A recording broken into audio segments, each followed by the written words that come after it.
আসসালামু আলাইকুম। চরম হতাশ মর্মাহত হয়ে আপনাদের সামনে এসেছি।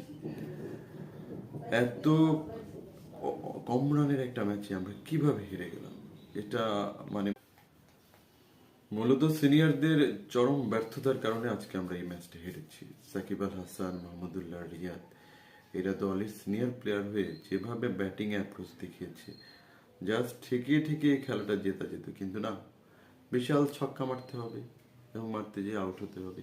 কি দরকার ছিল ছক্কা মারার? এটা তো 200 রানের কোনো ম্যাচ না, এখানে ছক্কা মারতেই হবে।